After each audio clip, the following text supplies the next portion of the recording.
Hello friends, मेरा नाम है नीलेश बजाज और इस वीडियो में हम देखेंगे friend function topic in C++। Okay, so let's start. देखिए, अभी हम जो टॉपिक पढ़ रहे हैं that is very interesting, friend function. अब आप सभी को पता होगा एक्चुअली फ्रेंड मतलब क्या। तो देखिए, आप अलग अलग डेफिनेशन दे सकते हो, लाइक फ्रेंड जो जिससे हम सारी चीज़ें शेयर कर सकते हैं, या फिर फ्रेंड जो हमारे पे विश्वास करता है, या फिर जो फ्रेंड जो हमारे हर काम में मदद करता है या हेल्प करता है।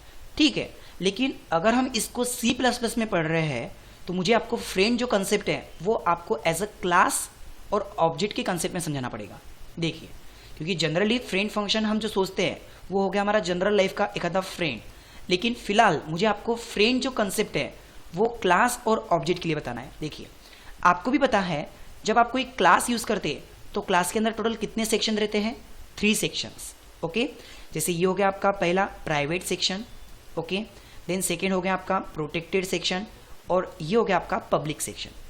अगर इसको हम जनरल फ्रेंड के हिसाब से भी ले इस कंसेप्ट को, तो मैं आपसे कुछ क्वेश्चन पूछूंगा। देखिए, मान के चलो यहाँ पर अगर मैं क्लास न तैयार करते हुए सपोज कोई एक हम घर ले लेते, लाइक ये आपका घर है, ओके, इस घर में सपोज ये है आपका स्टडी रूम, ये है आपका सपोज बेडरूम, यहाँ पर है सपोज आपका किचन, और यहाँ पे सपोज आपका डाइनिंग हॉल, और ये आपका सपोज मेन हॉल जहाँ पे टीवी है, बैठने के लिए सोफ़ा, चेयर्स, जो भी है सपोज, ओके, और ये आपका घर का एंट्री गेट। ठीक है, अब मान के चलो यदि कोई अननोन पर्सन आपके घर के पास आता है और वो आपको कॉल करता है, लाइक आवाज़ देता है, तो आप क्या उसको आपके घर के अंदर बुलाओगे या फिर यहीं पे स्टैंड करने के लिए बोलोगे?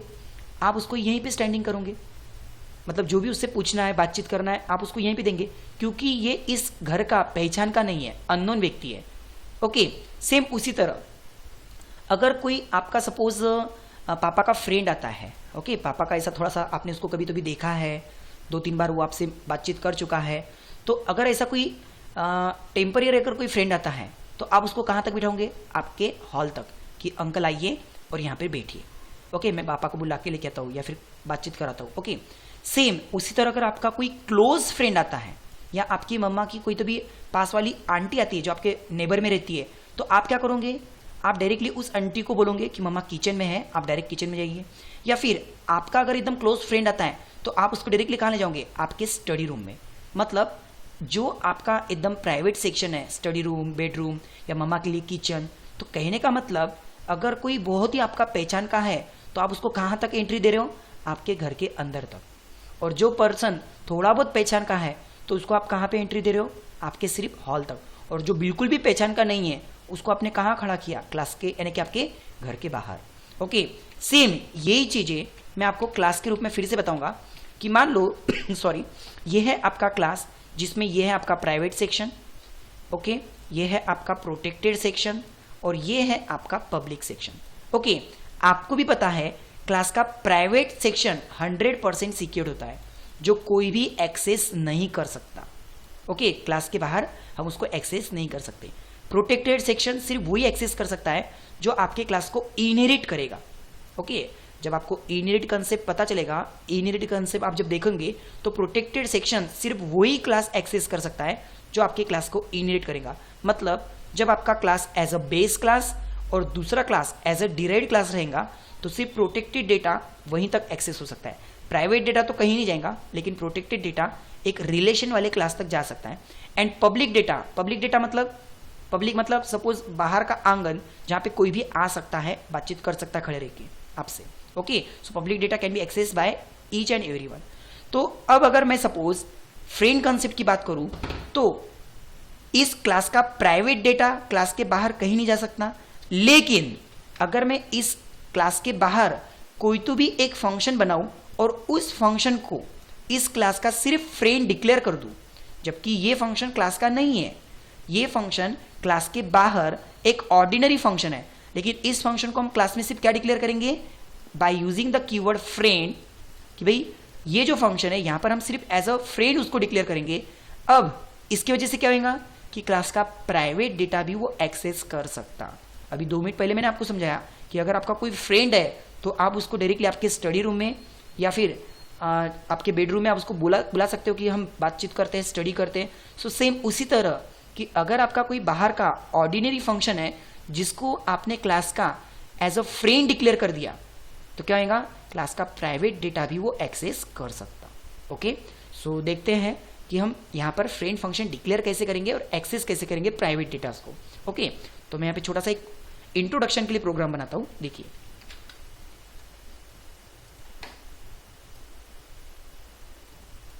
So like formality hash include iostream.h और हैश इंक्लूड conio.h। ओके, सो आपको तो पता ही है हेडर फाइल लगेंगी, बट फिर भी मुझे ज़्यादा स्पेस चाहिए, इसलिए मैं फिलहाल आपको सिर्फ समझाने के लिए हेडर फाइल्स नहीं लिखता हूँ। अदरवाइज हेडर फाइल्स तो हम मेन प्रोग्राम में लिखेंगे, बट यहाँ पर सिर्फ मुझे स्पेस चाहिए, इसलिए मैं हेडर फाइल्स इग्नोर कर रहा हूँ। नाउ क्लास, सपोज मैंने एक क्लास बनाया सैम्पल, और इस क्लास के पास प्राइवेट डेटा है इंटीजर x, y, और इन डेटा को लेने के लिए या इन डेटा को एक्सेस करने के लिए पब्लिक में कुछ फंक्शन है, जैसे कि void get नाम का फंक्शन, ताकि जब आप इस फंक्शन को कॉल करेंगे तो दो पैरामीटर आपको पास करना होगा, और ये दो पैरामीटर की वैल्यू किसके पास जाएंगी, तो आपके क्लास के डेटा x और y के पास, मतलब कुछ इस तरह से x equals to p and y equals to q। Okay, now so यहाँ पर क्या किया आपने आपके क्लास के पास में दो डेटा, और उन दो डेटा को लेने के लिए एक फंक्शन बनाया, दैट इज गेट, जिसमें जैसे आप वैल्यू पास करोगे वो वैल्यू किसको असाइन हो जाएंगी, आपके क्लास के डेटा को। और फिर उन डेटा को शो करने के लिए यहाँ पे फिर से एक फंक्शन बनाया void show नाम का, जिसमें हम किसकी वैल्यू प्रिंट करेंगे, आपके क्लास के डेटा x और y की। लाइक सी आउट, यहाँ पे मैंने लिखा डेटा r, और फिर यहाँ पे हम किसकी वैल्यू प्रिंट करेंगे, क्लास के डेटा x और फिर y। बट ये फंक्शन कॉल करने से पहले आपको कौन सा फंक्शन कॉल करना पड़ेगा, गेट फंक्शन। एंड फाइनली यहाँ पर फिर मैं क्लास को क्लोज करके अब मैं आता हूँ मेन फंक्शन में, void main। फिलहाल मैंने कोई भी फ्रेंड फंक्शन नहीं बनाया। ओके, नाउ अब मुझे क्या करना है, क्लास के किसी भी चीज को एक्सेस करने के लिए यहाँ पे क्या करना है, क्लास के ऑब्जेक्ट बनाना है। जैसे मैंने यहाँ पे एक ऑब्जेक्ट बनाया s1, या फिर एक ऑब्जेक्ट बनाया s2। सबसे पहले s1 क्या करेगा, तो s1 डॉट, जैसे वो गेट फंक्शन को कॉल करेगा उसमें अगर कुछ वैल्यू पास करता है तो ये वैल्यू कहाँ जाएंगी, ये जाएंगी s1 के x और s1 के y में। और जैसे ही फिर s1 शो करता है, शो नाम के फंक्शन को कॉल करता है, तो उसके अंदर डेटा प्रिंट हो रहा है। वो डेटा किसका प्रिंट होगा, s1 का, मतलब कितना, 10 एंड 20। अगेन अगर s2 उस फंक्शन को कॉल करता है, s2 डॉट गेट फंक्शन को, और उसने वैल्यू पास की 5 और 55, तो ये वैल्यू किसके पास जाएंगी, s2 के x के पास और s2 के y के पास। सिमिलरली जब s2 डॉट हम शो फंक्शन कॉल करेंगे तो उसमें जो डेटा प्रिंट हो रहा है, यहाँ पे जो डेटा प्रिंट हो रहा है वो किसका रहेगा, s2 का, दैट इज 5 एंड 55। ओके, तो ये तो हो गया एक नॉर्मल प्रोग्राम जो आपने इसके पहले भी देखा है कि क्लास की किसी भी चीज को कॉल करने के लिए हमें ऑब्जेक्ट लगता है। लेकिन अब हम बात करते हैं फ्रेंड फंक्शन की। फिलहाल सपोज मैंने यहाँ पे अगर कोई भी एक ऑर्डिनरी फंक्शन बना लिया। ओके, देखो सपोज यहाँ पे मैंने फिलहाल कोई तो भी एक ऑर्डिनरी फंक्शन मुझे बनाना है। यहाँ पे मैं एक काम करता हूँ, s2 ऑब्जेक्ट को भी डिलीट करता हूँ और इसको थोड़ा सा और नीचे लेता हूँ। तो यहाँ पे मैंने एक नॉर्मल ऑर्डिनरी फंक्शन बनाया सपोज फन नाम से। इसका और आपके क्लास का फिलहाल कोई भी लेन देन नहीं है, इसका और आपके क्लास का फिलहाल कोई लेन देन नहीं है। तो क्या मैं यहाँ पे डायरेक्टली क्लास का जो x है उसको एक्सेस कर सकता हूँ? नहीं। आपको ही पता है क्लास की किसी भी चीज को एक्सेस करने के लिए आपको सबसे पहले ऑब्जेक्ट बनाना पड़ेगा। तो मान के चलो मैंने यहाँ पे एक ऑब्जेक्ट बनाया t नाम से, फिर भी क्या मैं क्लास का जो प्राइवेट डेटा है t dot x equals to उसको वैल्यू असाइन कर सकता हूँ? नहीं। क्लास का प्राइवेट डेटा ना तो आपके मेन फंक्शन में एक्सेस होगा और ना ही किसी ऑर्डिनरी फंक्शन में। ओके, लेकिन अगर इस फंक्शन को मैं क्लास का फ्रेंड डिक्लेयर कर दूं कुछ इस तरह से, फ्रेंड void जो बाहर का ऑर्डिनरी फंक्शन है, अगर मैं उसको क्लास का फ्रेंड फंक्शन डिक्लेयर कर दूं तो अब ये पॉसिबल है कि फ्रेंड होने के नाते आप उस क्लास का प्राइवेट डेटा एक्सेस कर सकते। ओके, देखो इस चीज को मैं एक और तरीके से बताता हूं। इसको मैंने किया डिलीट इसको यहां से किया डिलीट। ओके, और अगेन यहाँ पे जो S2 ने डेटा एक्सेस किया था वो एज इट इज मैं फिर से बना लेता हूँ, लाइक S2 डॉट, जब उसने गेट फंक्शन कॉल किया 555, तो ये वैल्यू किसके पास गई, S2 के x और S2 के y के पास। सिमिलरली यहाँ पे जब S2 शो करेगा तो S2 के पास जो डेटा है वो प्रिंट हो जाएगा, दैट इज कौन था, 5 and 55। ओके, नाउ अब इसको मैं करता हूँ कॉपी, और अगेन यहाँ पे मुझे फिर से एक बार ये प्रोग्राम लिखना है सॉरी। अब मैं क्या करता हूँ यहाँ पे, सपोज आपके पास जो क्लास है, इस क्लास के पास में डेटा है और डेटा लेने के लिए क्या फंक्शन है, गेट फंक्शन, ताकि जब पहला ऑब्जेक्ट गेट फंक्शन को कॉल करेगा तो उसको उसका डेटा यानी कि x और y मिल जाएगा। सेम शो करेगा तो शो, लेकिन मैं चाहता हूं कि इसके पास में कोई भी शो नाम का फंक्शन सपोज नहीं है। ओके, मतलब क्लास के पास में सिर्फ क्या है, क्लास के पास में सिर्फ और सिर्फ डेटा लेने के लिए एक फंक्शन है। मतलब S1 सिर्फ क्या कर सकता है, गेट फंक्शन कॉल करके x और y की वैल्यू ले सकता है, लेकिन क्या उसके पास में शो नाम का फंक्शन है, नहीं। उसी तरह S2 भी क्या कर सकता है, सिर्फ गेट फंक्शन कॉल करके डेटा ले सकता है, लेकिन उसके पास में शो नाम का फंक्शन है, नहीं। अब मैं चाहता हूं कि बाहर कोई तो भी एक ऑर्डिनरी फंक्शन बनाऊं, बाहर जो कि क्लास का नहीं है, उसको मैंने नाम दिया void शो डेटा, कुछ अलग नाम देते थे, शो डेटा, जिसका क्लास से कोई लेन देन नहीं है। तो क्या मैं यहां पे आके इस तरह से लिख सकता हूं, सी आउट डेटा आर, और यहां पे मैं प्रिंट कर सकता हूं लाइक x या फिर लाइक y, नहीं, बिल्कुल नहीं, क्योंकि ये ऑर्डिनरी फंक्शन होने के नाते क्लास का प्राइवेट डेटा ये एक्सेस नहीं कर सकता। फिर भी सपोज अगर मैं ट्राई करता हूं कि यहां पर इस फंक्शन में मुझे S1 का डेटा शो करना है, तो देखो ये फंक्शन ऑर्डिनरी फंक्शन है। क्लास के फंक्शन को अगर आपको कॉल करना है तो आप क्या करेंगे, ऑब्जेक्ट से उसको कॉल करेंगे। जैसे ये फंक्शन क्लास का था तो उसको S1 ने कॉल किया या फिर S2 ने कॉल किया, लेकिन क्या ये फंक्शन क्लास का है, नहीं। तो इसको आप यहां से कैसे कॉल करेंगे, डायरेक्ट शो डेटा, लेकिन उस फंक्शन में मुझे S1 को पास करना है ताकि S1 का डेटा मैं वहां पे शो कर सकूं। ओके, तो जैसे ही मैंने उस फंक्शन को डायरेक्ट कॉल किया, क्यों डायरेक्ट कॉल किया, क्योंकि वो एक बाहर का फंक्शन है, उसका किसी ऑब्जेक्ट या क्लास से लेन देन नहीं है। क्लास के फंक्शन को कॉल करने के लिए हम ऑब्जेक्ट से कॉल करते हैं, लेकिन इस बाहर के फंक्शन को हमने यहाँ पे डायरेक्ट कॉल किया, बट उसमें मुझे किसका डेटा शो करना था, S1 का। तो यहां से मैंने क्या पास किया, एक S1 ऑब्जेक्ट पास किया। मतलब यहां पर पैरामीटर में मुझे कौन लगेगा, सैंपल क्लास का एक रेफरेंस वेरिएबल t।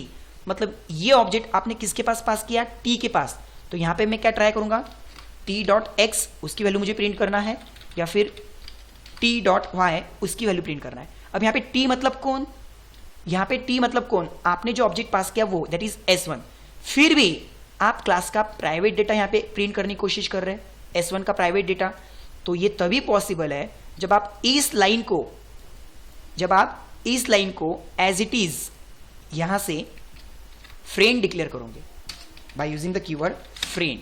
ओके, देखिए इस तरह से आपको सिर्फ क्या करना है, यहाँ पे क्लास में उसको डिक्लेयर करना है। अब फ्रेंड होने के नाते क्लास का प्राइवेट डेटा ये फंक्शन एक्सेस कर सकता है, जबकि वो फंक्शन क्लास का नहीं है। उसको हमने कैसे कॉल किया, डायरेक्ट। ओके, देखो अब मुझे यहाँ पे क्या समझाना है आपको, सबसे इंपॉर्टेंट चीज, जब ये जो शो नाम का फंक्शन था, अगर ये क्लास का रहता था तो उसको ऑब्जेक्ट ने कॉल किया, तब हमने पैरामीटर में कुछ पास किया क्या, नहीं। मतलब अगर क्लास का मेंबर फंक्शन है तो उसको ऑब्जेक्ट कॉल करता है, लेकिन उसी फंक्शन को अगर आपने क्लास के बाहर और फिर क्लास का सिर्फ फ्रेंड डिक्लेयर किया तो आपने ऑब्जेक्ट को कहां पर पास किया, पैरामीटर में। ऑब्जेक्ट को कहां पर पास किया आपने, पैरामीटर में। सेकेंड, अगर मुझे S2 का डेटा देखना है तो शो फंक्शन को मैं डायरेक्ट कॉल करूंगा। ओके, जो शो नाम का फंक्शन है उसको मैं डायरेक्ट कॉल करूंगा, लेकिन उसके अंदर मुझे किसका डेटा देखना है, S2 का। तो S2 क्या करना पड़ेगा, पास करना पड़ेगा।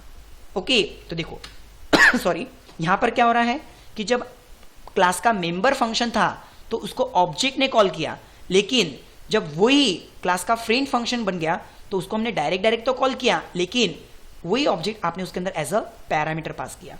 तो ये छोटा सा डिफरेंस है कि अगर आपका क्लास का फंक्शन है तो उसको ऑब्जेक्ट कॉल करेगा, और अगर वो फ्रेंड फंक्शन है तो आपको वही object as a parameter pass करना पड़ेगा। और उस फंक्शन को जब आप फ्रेंड डिक्लेयर करते हो तो उसकी खासियत है कि वो प्राइवेट डेटा भी एक्सेस कर सकता। ओके, सो आई होप आपको ये कंसेप्ट समझ में आया होगा। इसके आगे के प्रोग्राम में हम देखेंगे प्रैक्टिकली